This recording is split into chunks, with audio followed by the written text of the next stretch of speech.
Sabing iyong-iyo ko palagi. Diba guys? Ang sarap kaya nun.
Palagi kitang mahal. Asawa ko, ang ganda naman yun. Asawa ko, maraming salamat. I love you, asawa ko. Ay. Kita nyo, ayoko na nga kumanta. Kumanta lang ako, bumaba yung viewers. Ayaw nyo talaga ng kanta-kanta. Gusto nyo, musang-musang talaga. Sige na nga, magbumusang na lang tayo. Magpapatugtog na lang tayo ng mga masasakit at makinig na lang kayo sa mga aking mga ipapayo. Kung meron kayong mga katanungan at gusto mong ipapayo sa akin, nandito lang po ako. Ako'y magpapayo sa inyo. Kung meron kayong pinagdadaanan na hindi maganda sa inyong buhay, may pinagdadaanan kayo, pero yung pinagdadaanan yung butas ang bulsa nyo, wala na akong magagawang pagre-repair, ha? Ano ba magandang tunog? Ano ba malakas na tunog? Ano ba magandang tunog pang background music?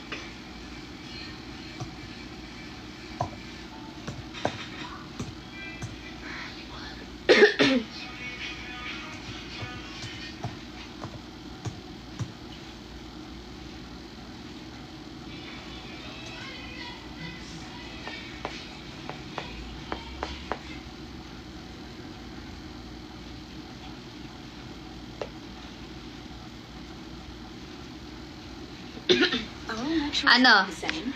Anong mga ano nyo? Dali maglakas kayo. Meron ba kayong gustong ipapayo?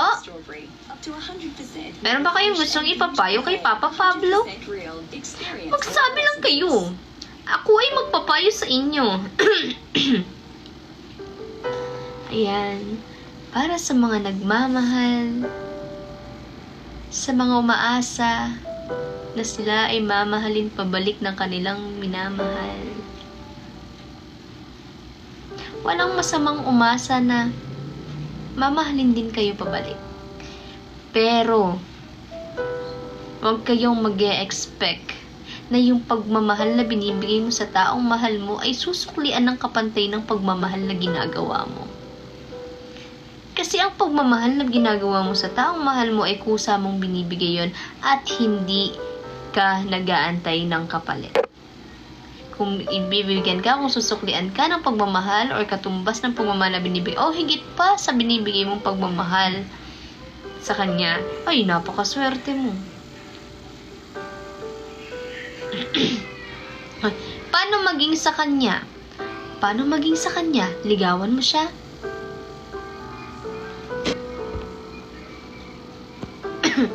Okay. Paano maging sa kanya? Ligawan mo siya at pag napasagot mo siya, sa'yo na siya. Okay? Anong next? Next nating mga katanungan dyan. Any advice po na mas mahalaga ang pagkakaibigan o pagmamahal na wala namang kasiguraduhan? Depende eh. Depende. Kung pipiliin mo ang pagkakaibigan, malamang sa malamang ang pagkakaibigan nyo ay magtatagal. Kasi hindi kayo nagmamahalan na aangkinin nyo ang isa't isa. Diba? Kasi pagkakaibigan lang, pagsusumbungan mo, mapagsasabihan mo sa mga problema mo, or pag nabobroken ka, nandyan yan para makinig sa'yo. Unlike sa minamahal mo, sa nagmamahal ka na walang kasiguraduhan, diba? Hindi mo alam kung mahal ka din niya. Yun ang mahirap. Kumbaga parang minamahal mo siya pero wala kang kasiguraduhan. Kaya ang ending, pag minahal mo siya at hindi ka niya minahal pabalik, ang mangyayari, magkakaiwasan kayo, parang ang gagawin nyo is parang iritahan kayo. Parang, alam mo yun, hindi kayo magiging komportable na magkasama kayo. Lalo na kung nagustuhan mo siya at hindi kanya gusto, mas lalong hindi siya magiging komportable sa'yo. Kasi mag-iisip siya na pagka magkasama kayo, di ba? Ang iisipin na lang niya, may gusto sa akin tong tao to, parang nakakairita naman, gusto ko lang pagkakaibigan. So, kung gusto niyo magtagal lang, pagkakaibigan. Pero syempre, mas masarap din yung talagang may minahal ka, tas minahal ka pabalik. Tapos mahalin mo at alagaan mo lang. And i-maintain nyo yung pagmamahalan nyo. Feeling ko talaga maglalast yung relasyon nyo ganun. Paano pag nawala na yung love mo sa isang tao? Pag nawala yung love mo sa isang tao, try mo lang ibalik. Pero kung hindi na talaga mabalik yung pagmamahal mo sa isang tao, syempre, let go mo na. Kasi, kung hindi mo na mahal yung isang tao, na wala na yung love mo sa kanya, tapos siya mahal na mahal ka pa niya, tapos ikaw nagpapanggap ka na lang, or na mahal mo pa siya, pero ang totoo nawawala na yung love mo sa kanya, syempre, ang masasaktan yung taong nagmamahal sa'yo. Yung tipong umaasa siya na mahal mo pa rin siya, tapos nagpapanggap ka na lang na mahal mo siya kasi naaawa ka na lang sa kanya, pero ang totoo wala ka ng love sa kanya. Kaya mas maganda i-let go mo na lang. Kung hindi mo na love yung tao at hindi na mag-workout, kung inayos mo, mas maganda magpaalam ka ng maayos sa kanya, maghiwalay kayo ng maayos kaysa magstay ka ng hindi mo na siya mahal, magstay ka ng peke na lang pinapakita mo sa kanya. Mas masakit yun. Kaya mas maganda maging totoo ka sa tao. Kung hindi mo na siya mahal, prangkahin mo.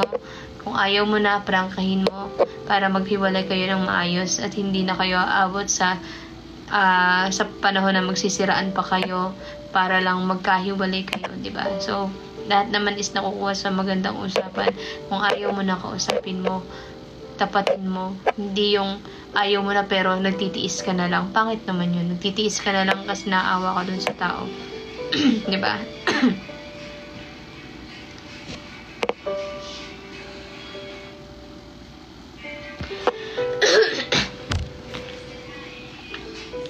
Paano mag-move on sa taong never kang sinaktan pero tadhana na nagpahiwalay sa inyo? Never kang sinaktan pero tadhana na nagpahiwalay sa inyo. Like, okay kayo pero may mga taong nakapaligid sa inyo na kontra sa relasyon nyo, gano'n, pinaghiwalay kayo ng tadhana. Paano bang klase? Hindi ko maintindihan. Kailangan meron kang specific na reason or scenario.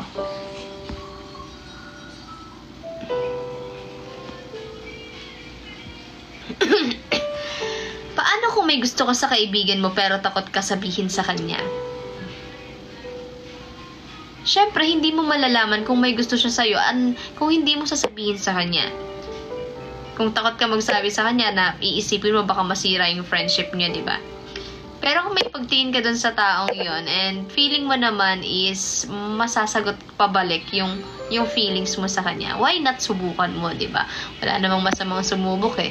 Pero, ano mo yun, pwede mo naman sabihin sa kanya or itanong kung may chance ka sa kanya na nagugustuhan mo siya. Pag sinabi niyang no, na hindi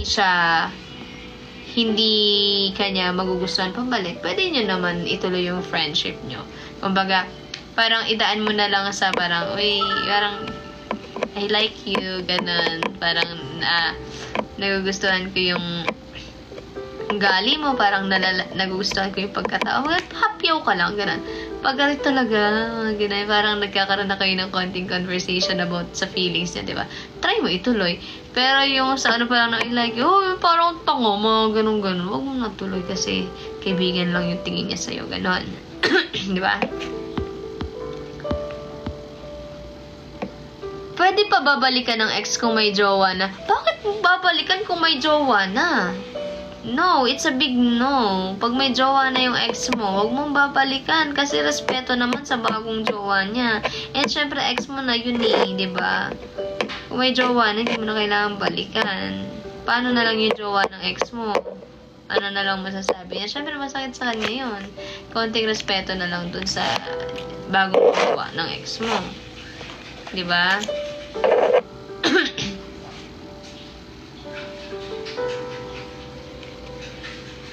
Paano po kapag mahal mo siya ng sobra, ikaw lang give ng give pero napagod ka na at unti na wala yung love? Ayun kasi, pag mahal na mahal mo yung tao, ng sobra yung tao, give ka lang ng give na yung tipong walang bumabalik sa'yo. Pero kasi pag nagmahal ka, pag give ka ng give, dapat kusa mo yun. Pag give ka ng give, dapat bukal sa loob mo yun. Bukal sa puso mo yun. Hindi yung give ka ng give na may ina-expect kang kapalit. Dapat hindi ganon. So, kung nag-give ka, dapat kusang loob mo yun. Mula sa puso mo yun. Hindi ka mag-expect ng kapalit. Pero kung nagsawa ka nakaka-give, and parang feeling mo, sobra na, edi stop mo na. Parang, alam yun. Kasi sa relasyon, dapat give and take kayo. Pero pag once na nag-give ka, dapat hindi mo yun isusumbat sa kanya. Oh, buti na lang talaga ako. Wala akong kinakatakutan. Ako lang. Kakagulat ka naman. Nag-ano ko dito ng maayos eh. Tignan mo, patulo na yung luha nila. Nawala tuloy. Nag-serious talk kami dito. Dumating lang itong billing to. So, ay mga ko pala, asan, ano na? Ano? Nakalimutan. Bo, grabe walang amoy yung tae, ano? Bakit? Walang amoy. Hindi katulad ng ibang tae na mabaho. Ano ba yun? Wala. Hindi ko na amoy eh. Ba't kasi maamoy mo? Wala lang. Sabi ko nga sa kanila, walang amoy yung tae mo. Sabi ko sa kanila, ibang klase yung tae mo kasi yung ibang tae ng tao, di ba, sa pagpapaw. Yung sa'yo, kahit na, Ang random mo naman. hindi kasi tumae ka, di ba? Oh. Tumae ka kanina. Sabi ko yung tae ni kasi, sabi ko walang, hindi Sinabi siya, mo siguro mabaho. hindi ko sinabing mabaho. Wala kang pruweba. Wala kang pruweba. Sinabi ko, yung tae ni kasi, sabi ko gano'n, hindi ka tulad ng tae ng ibang tao na sobrang baho. Sabi ko sa'yo, konti lang.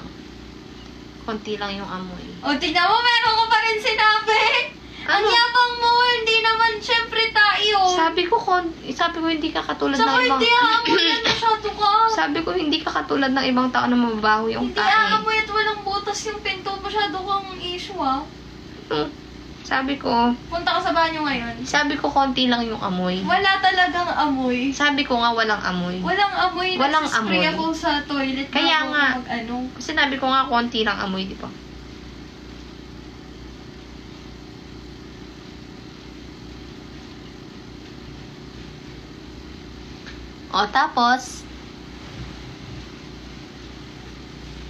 O, tapos mag-drop din kayo. Di ba? Para masaya yung tambayan natin dito. Hanggang dito na lang. Guys, drop na kayo bago pa ako tamarin binantok na ako. Inaantok na ako. Inaantok na ako, guys. Thank you, Mylene. Thank you, Jade. May mga katanungan pa ba kayong dapat kong sagutin? Gusto niyo mag-fast talk tayo? Sasagot ako ng katotohanan. Paano ipaulit-ulit? Nagpakamartir? Ay, choice mo na yun kapag paulit-ulit ka nagpakamartir kasi hindi ka naman masisisi kung bakit ka nagpapakamartir kasi mahal na mahal mo yung tao.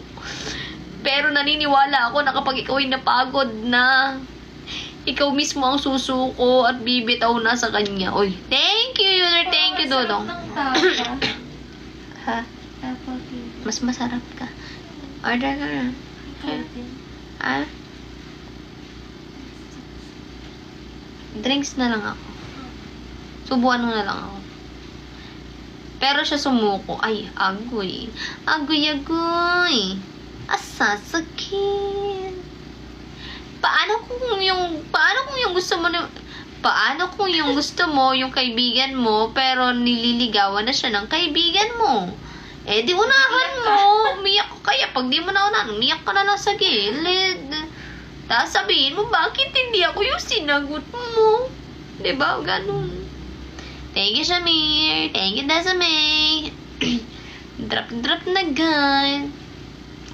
Hello, Emerald Santa Maria. Wala nang tanong, guys. Tanong kayo. Sayang tata. Paano kung bumalik ang ex mo, mahal mo pa din, pero may jowa ka na?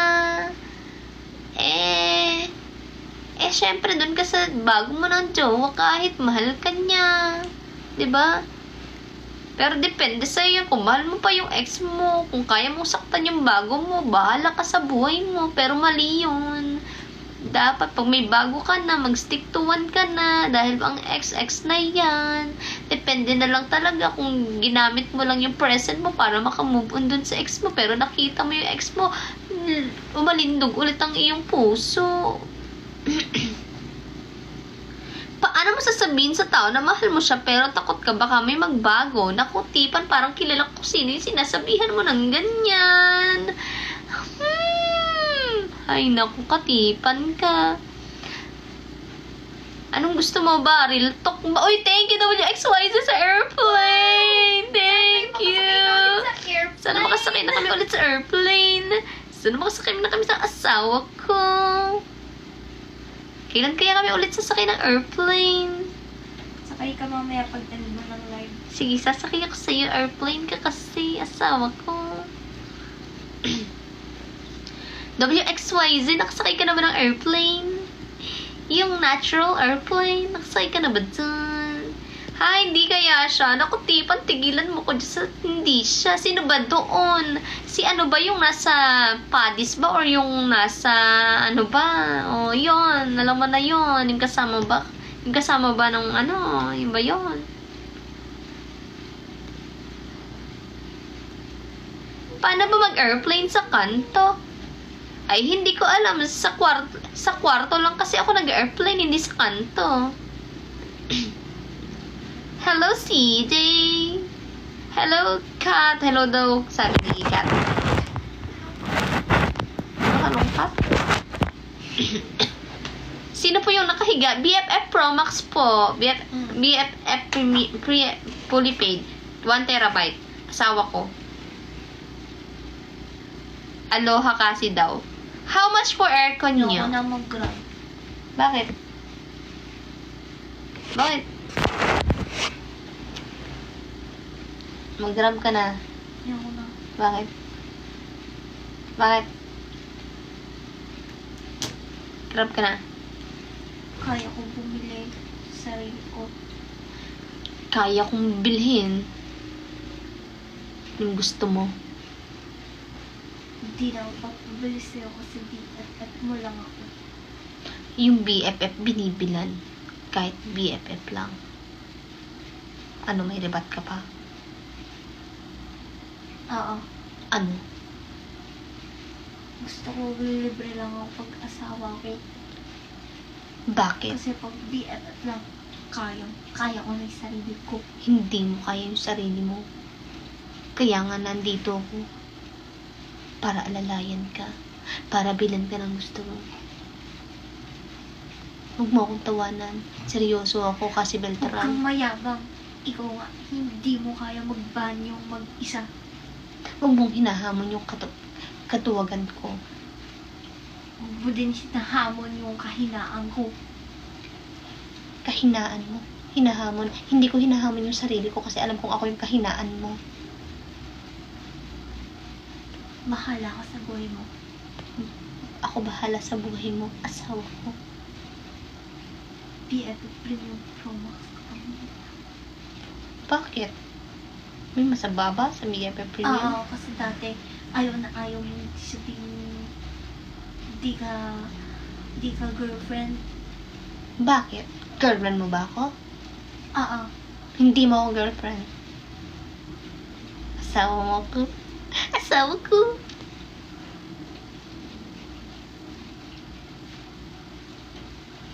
Anong titingin-tingin mo dyan?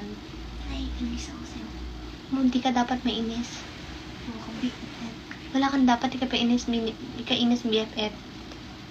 Ano pa kinainis mo, BFF? Siguro may iba ka ng mahal. Wala akong ibang mahal. Kasi sinasabi mo BFF mo na. Hindi. May ibang meaning ang BFF.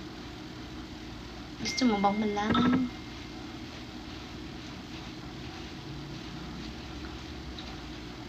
Gusto mo malaman? Kung ayaw mo malaman, Ikaw yun eh. Ikaw yun. Yung BFF. Ako? Oo. Paano mo nasabi niyo ko yung BFF? Kasi mukha kang palaka. Mukha akong palaka. Ako yung palakang kinakain mo.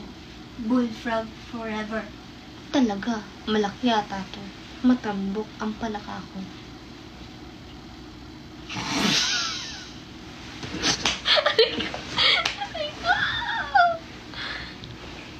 Bullfrog pala, matambok talaga yung palaka ko. Kinain mo nga yung palaka ko. Tiri ka. Aray! Aray! Sasalita ka na lang. Ayusin mo kasi napag-aalataan kang gusto mo yung bullfrog ko. Sabi ka lang kung gusto mo ng bullfrog. Andito lang naman yung bullfrog ko eh. Anytime, anywhere. Anytime, you can mukbang. You want bullfrog? Oh, bullfrog is here. It's very matambok. It's very masarap. Hindi matambok yung bullfrog mo. Matambok ang bullfrog ko. In your dreams. Matambok yung bullfrog ko. Hawakan mo. Hawakan mo, asawa ko. Matambok yung bullfrog ko, asawa ko. Hawakan mo yung bullfrog ko. Tingin ako ng bullfrog mo kung matambok, asawa ko. Uy, ang cute. Bullfrog! Ang cute naman ng bullfrog mo, asawa ko. Gugutom ako talaga, nakakainis. Mag-order ka na, asawa ko. Hindi ka kasi nag-order. Wala ka bang finger? Ay, naku, asawa ko. Wala pala akong charger dito. Nasaan na yun? Wait. Wala ka naman talaga charger. Lahat ng charger ko ginagamit mo. Ay, sorry na. Taghirap asawa ko. Siya yung may 1 million na walang gamit. Wala akong 1 milyon, asawa ko. Papel lang pala yan.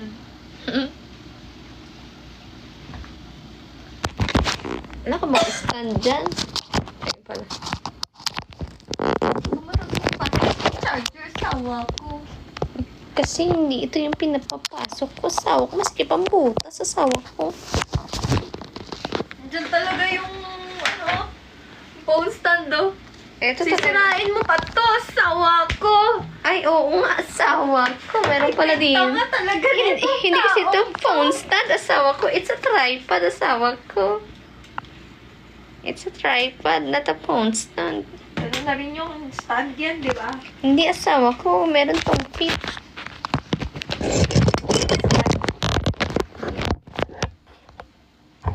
Okay, mga asawa ko. Charge mo na to, asawa ko, para matuwa naman ako sa iyo. Asawa ko, wala ka bang finger? Asawa ko. Ikaw yung nakatayo, asawa ko. Ano ba yun, asawa ko? Parang hindi ka naman nag-grade 1, asawa ko. Ay, nagugutom na talaga ako. Eh, kainin mo na ang bullfrog ko, asawa ko.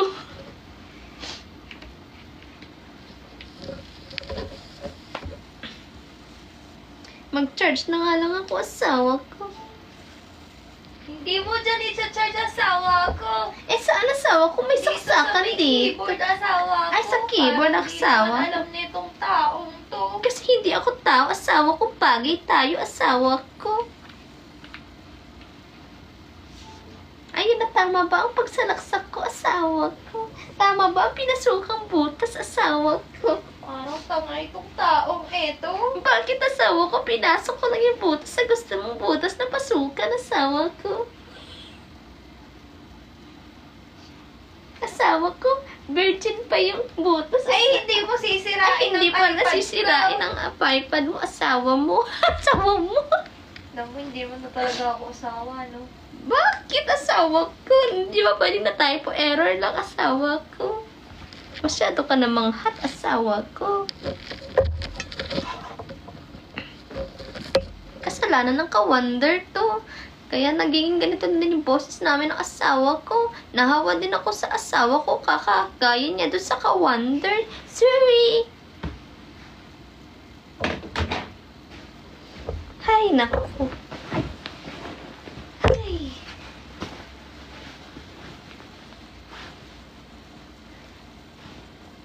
So, anong kwento natin mga asawa? Typo error. Sorry. Thank you, Rachel. Please, mag-drop na kayo para naman sumaya yung araw natin. Para naman lumaki lalo yung bullfrog ko. Mag-drop na kayo, guys. Alam nyo ba? Hindi nyo pa alam.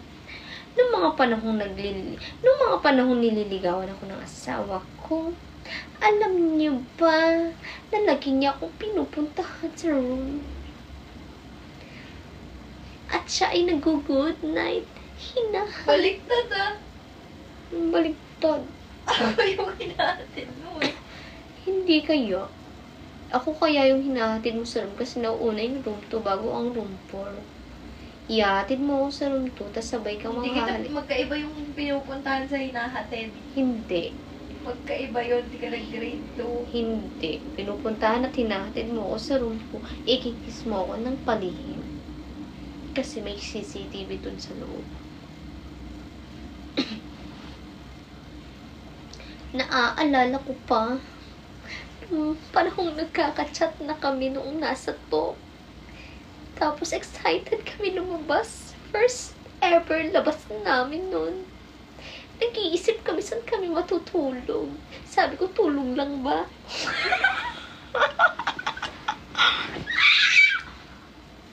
Siyempre may kain pa. Alam ka, matulog ka nang walang kain. Di ba, asawa ko? Pakailangan mo ng kain. Siyempre, baka matulog ka nang magugutom, asawa ko. Tapos, ayun na nga. E di, lumabas na kami ng asawa ko. Nag-date na kami sa labas. Jowa challenge. Tapos, siyempre, matutulog na kami ng asawa ko. Siyempre, jowa challenge. Naglambingan kami ng konti ng asawa ko bago kami natulog. Kaya, ayun, may namuong pagmamahalan. Kaya naman ang naging months rin namin, anniversary namin is August 13. Yan na yung jowa challenge namin ng asawa ko. At doon na nga kami nagkatuluyan dahil sa aming paglalambingan. Hay naku, Hanira Odin. Kanina nagpapapayo ka pa lang, nagpapa-advise na sinasabihan mo na ako ng OA. Hay naku. Hello, Leafy. Leafy ba yan? Dahon eh. Sign na ba to para mag-move on na sa kanya siguro?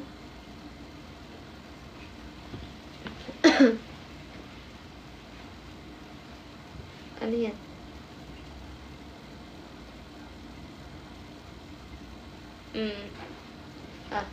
Hindi na, inom ka ko. So, May ihimin ka bang gamot? tapos na ba yung inuman ko ng gamot sa ko? Ito, tuloy mo ba yung asawa ko? May ano ka pa ba? Naman ka pang hinanakit sa iyong puso, asawa ko. Masakit pa ba ang iyong ulo? Masakit pa ba ang iyong ulo, asawa ko? Hindi na masakit ang ulo mo?